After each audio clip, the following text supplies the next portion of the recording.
Blockchain is one of the most disruptive technologies of this decade. It has the power to transform the working of organizations in various sectors, ranging from education to security and from finance to healthcare. In this episode of the Tech Ketchup Show, a Nerd for Tech Originals, we have with us Annie Alexander. Annie is a blockchain marketer, an international speaker, a startup mentor, and a podcaster herself. In this episode, Annie talks about bits and bytes of blockchain technology. She also opens about the hype that is being created around Ethereum 2.0 and also focuses on the problems that are being solved by various startups using blockchain technology. This episode is for everyone who is a blockchain enthusiast or wishes to explore more about blockchain. This is your host Kushagra Srivastav, and see you on the other side.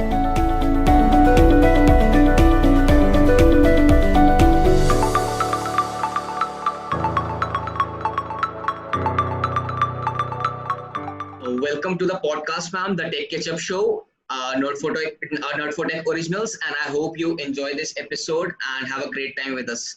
Thank you. Nice having you. I would like to begin this conversation from a point like, when did you encounter this blockchain stuff, and how were your initial interactions like with, and what actually excited you to explore more about it? So if you could just recall that process. How was it like? Well, I mean, my encounter with the blockchain wasn't really it was kind of accidental, right? So I was a content creator, online content creator. I used to write a lot. I was a fiction author. So I ended up creating loads of content on Steemit. Steemit was a social media platform where basically people were earning cryptocurrency for their content, and I ended up having cryptocurrency. So it kind of from that point on, what do you do? What is it? How does it work? So you just fall down the rabbit hole and start reading and exploring the space. So through that, through that fact, I ended up exploring a lot and kind of being fascinated by the field and understanding the potential and seeing how much it could do for the future. And at that period of time, I was looking for a job. So I ended up with a position which was in ICO marketing. So I got into this field of the blockchain marketing. It was about over 3 years ago. So from then on, that's what has been. I mean, I've been kind of the way I see myself is I'm on the crossroad and I'm the bridge between the tech and the marketing. So the tech and the human side. And yeah, it's just, I don't know. I think the more one understands about the field, the more exciting it gets. So, but it was completely accidental. Yeah. So now, like, what do you feel like? What about the current space and scenario of blockchain technology in terms of use cases and applications, and how are the organizations actually approaching it? And if you could quote just some certain examples from the industry, that would be really helpful. Okay, yeah. So I guess there are two sides of the thing, right? There are kind of the crypto sphere and the crypto crowd, which is looking at it from the cryptocurrency perspective, and like a subgroup of them, which are the people who are there for the quick buck, right? For looking that, or to trade things, to get into DeFi projects, to make money fast, and all that stuff. So that's kind of one side of the crypto of the blockchain, which is probably the most popular and the most kind of vocal side, which you see in the space. There is also the other side of the story, which is enterprise blockchain, where many companies are looking at blockchain solutions for digital identity, for data.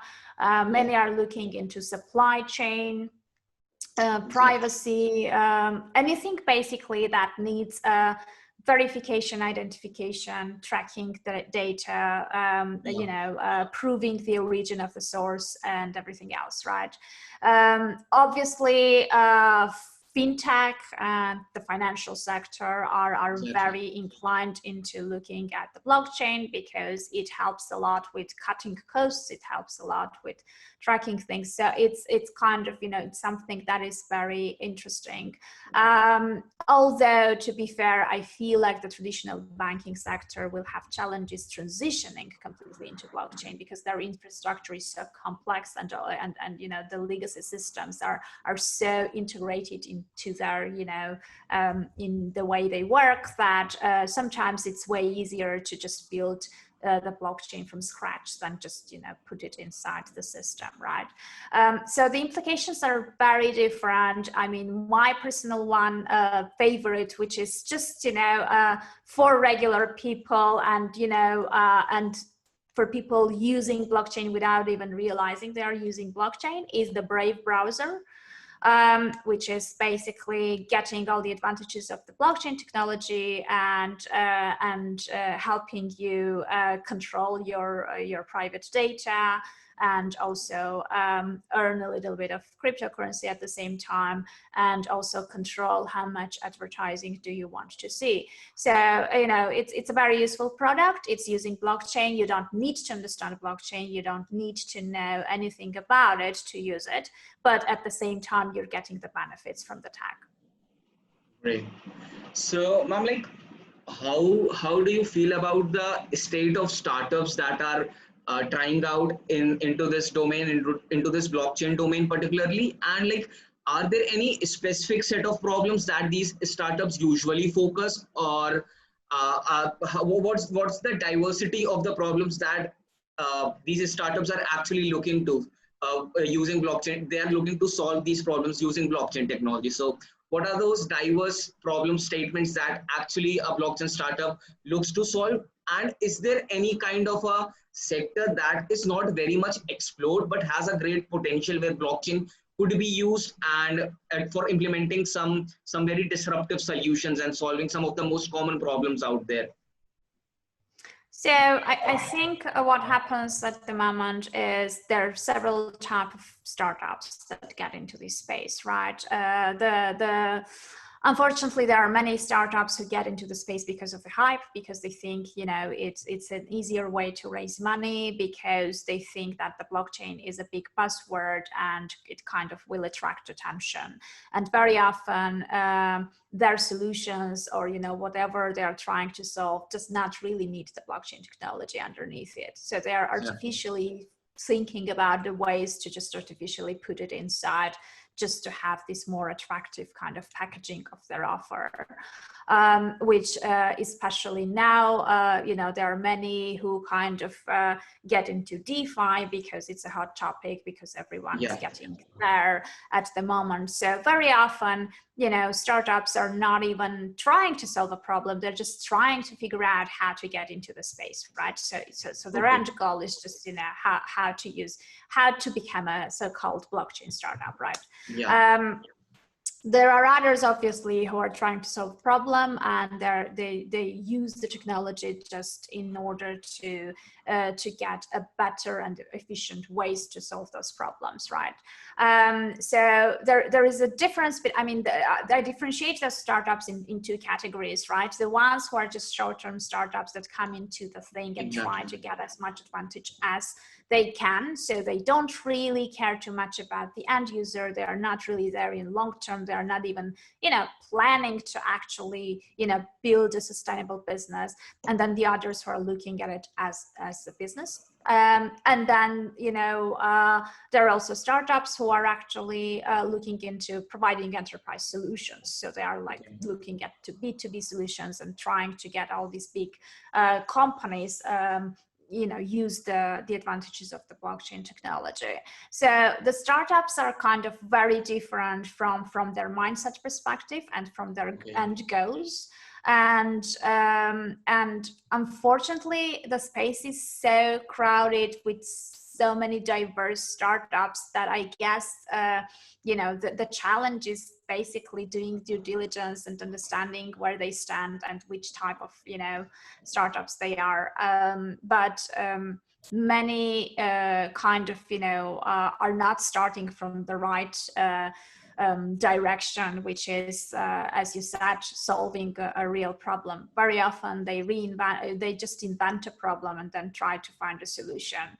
And in most cases, many blockchain founders are trying to create a project that is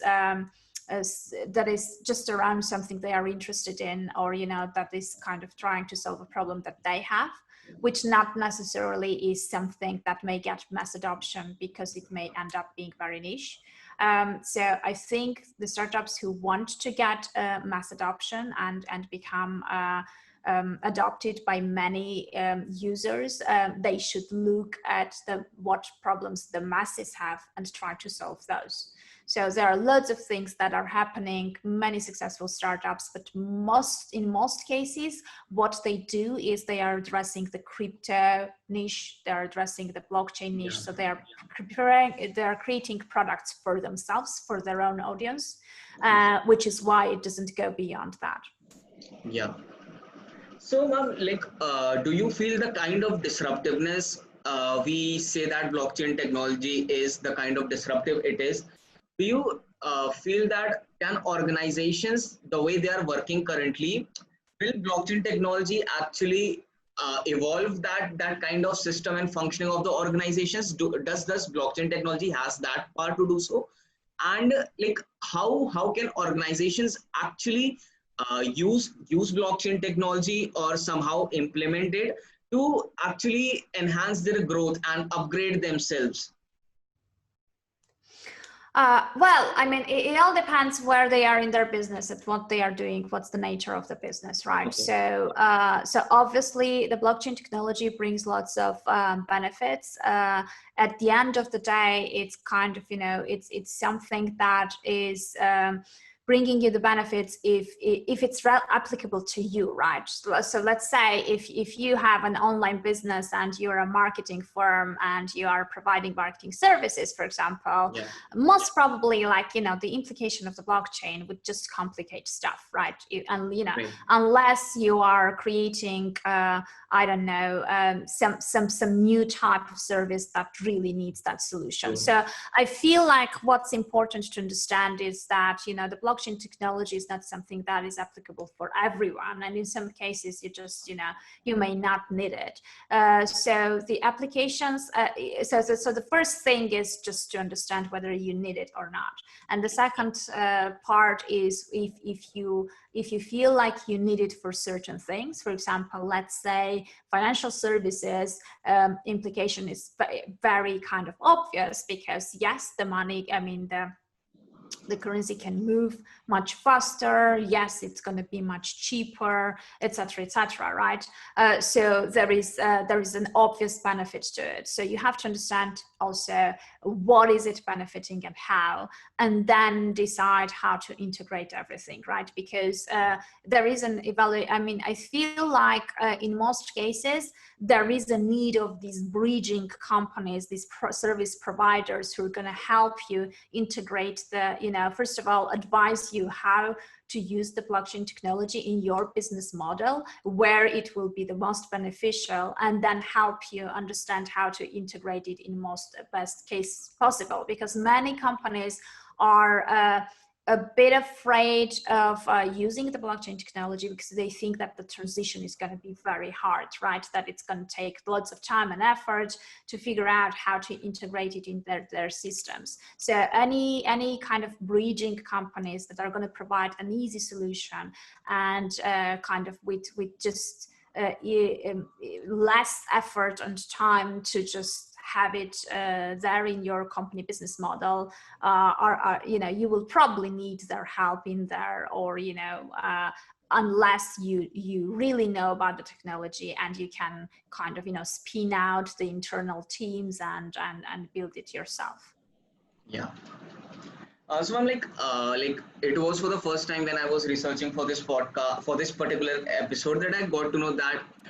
So I got to know the term blockchain marketer. So I heard that term for the first time. So, like, what is exactly your role that defines your responsibilities and the kind of work that you go on a day-to-day basis, and like what is that process and that entire thing that you encounter on a daily basis? Okay, so I'm a head of marketing at Amazix. Amazix is end-to-end service provider and consulting firm for Okay. blockchain companies. And it's my main role is basically helping blockchain startups with their marketing efforts, marketing Okay. and PR efforts. So basically, at the end of the day, it's still marketing, but it kind of has this experience of the specifics of the blockchain space, obviously. And our team understands the blockchain technology and kind of Exactly. understands the space and its specifics. And what we do is, from the marketing side of our services, what we do is we help the blockchain startups with their setting up. First of all, we always prefer to start by developing their marketing strategies. So we Exactly. look at it from the holistic point of view. We make sure that they have a sustainable marketing strategy that will bring them a long-term results. And Yeah. then we help them with all the elements of implementing those strategies. So let's say if the strategy includes content marketing, we also help them, create the content. If it has a PR element, we take care of the PR side of things. If it has a digital Okay. advertising, we implement that as well. But everything starts from the marketing strategy, preferably, because we believe that unless that one is in place and you nail it down and you know exactly what direction you should take and what approach you should take, if you just take one piece of it and just do it as a tactical small campaign, it's not going to give you long-term results. Okay. Great. So, like ma'am, we would be discussing about the hype that is going for the Ethereum 2.0.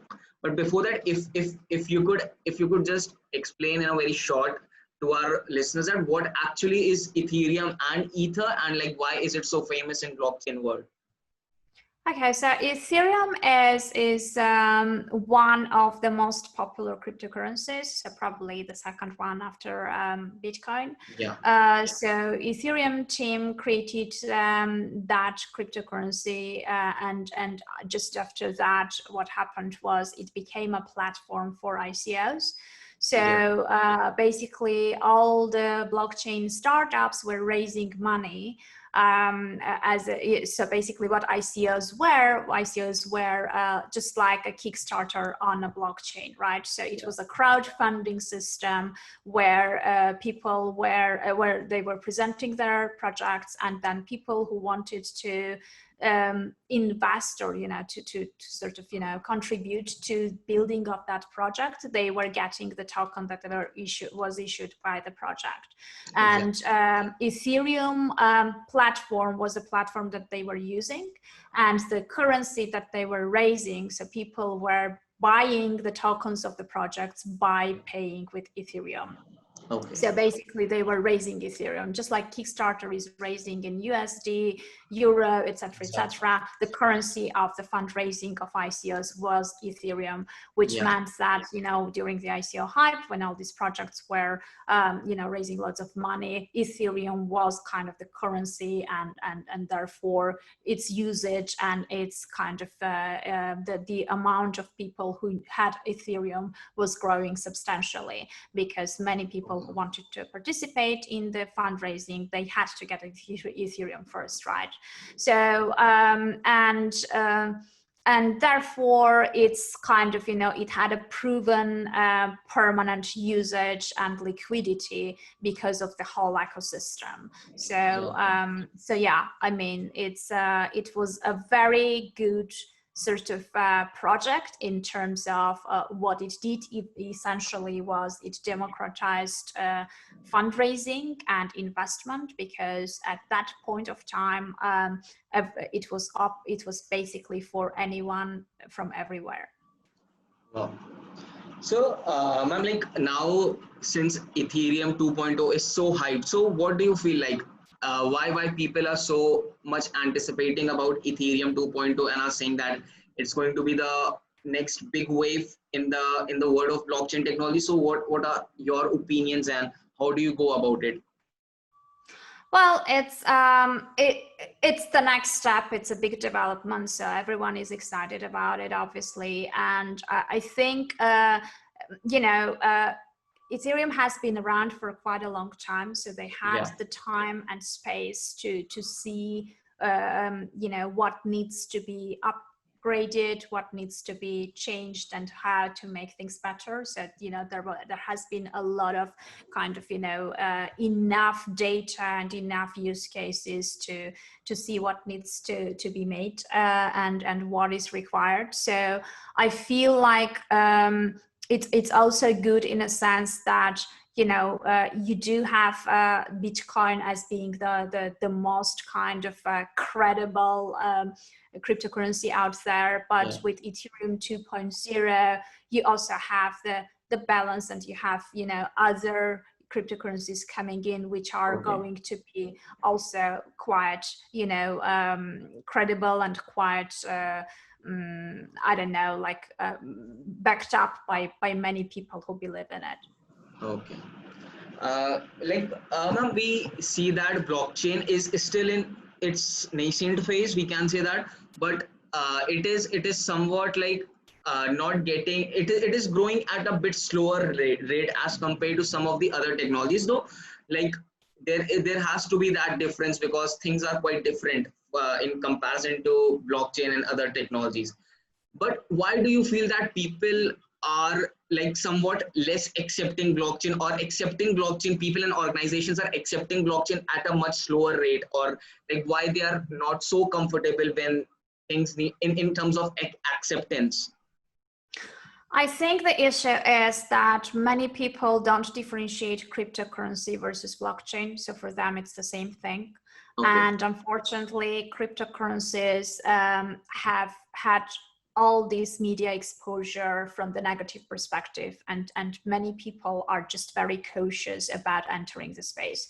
So when you say that you're in cryptocurrency, or when you say you're in the blockchain space, many people start thinking about scams. Many people start thinking about all these, you know, bad stories around it, and just in case they shy away, they don't want, they feel like it's something very risky. And the reason for this is usually all these articles that get mass exposure, mass audience, are usually articles about the scams, about the lost money, about like the negative things that are happening in the space, which is the case as well. But unfortunately, like the success stories and the positive side does not get such media exposure because probably it doesn't have so much drama in it. So like, for example, one of the most popular BBC podcasts out there is The Missing Crypto Queen, right? And it's about this big OneCoin scam. And so things like that are the ones who are, you know, getting this big coverage and big exposure. And when people read about stuff like that over and over again, they just want to take a pause, wait a little bit, and see what's happening, because many people just have this stereotype that it's something very dangerous, that Bitcoin is used to buy drugs and weapons and everything else, right? So blockchain and this idea of for many people not differentiating and just identifying and having, you know, cryptocurrency, Bitcoin and blockchain being all one thing, I think that's one of the reasons. And then media covering the cryptocurrency space from the very negative angle is the other reason. Okay. So that was a great conversation with you. Just a last question. Can you just suggest some of the resources that you look up to or have ever read it, or any podcast or any book that has been helpful to you? Could you please just suggest that to our listeners? So I think you know, Andres is one of the you know, biggest kind of, you know, easiest to consume influencers in the space who is bringing lots of knowledge into the space. So mastering Bitcoin, I think he also has mastering Ethereum. Those are like the books that are very well written in terms of they are quite easy to consume for non-tech people just like me. Okay. So and his YouTube channel and his videos and his live streams are always kind of, you know, explaining everything in a very simple and very logical way. So I feel like the entry point of you know, starting from there would be the easiest, because first of all, the problem with this space is, you know, there are loads of credible and reputable resources, but there are also loads of resources that are not just, you know, reflecting the correct vision. So with Andreas's case, it's you know, he definitely knows his stuff. He's been in this since ages, and he understands everything from the tech perspective. But also, unlike many, he is able to explain it in simple language, and he's not using very techy jargon, and the way he simplifies things is easy for people who are just starting to consume. Okay, great, ma'am. Thanks a lot for coming to the show, and it was an honor hosting you. And thank you for having me. It's our pleasure, ma'am. So, and to all our listeners listening to this podcast on any platform, just subscribe, hit like, and share this podcast, and follow Nerd for Tech for more such amazing technical content. This is your host Kushagra Srivastav signing off.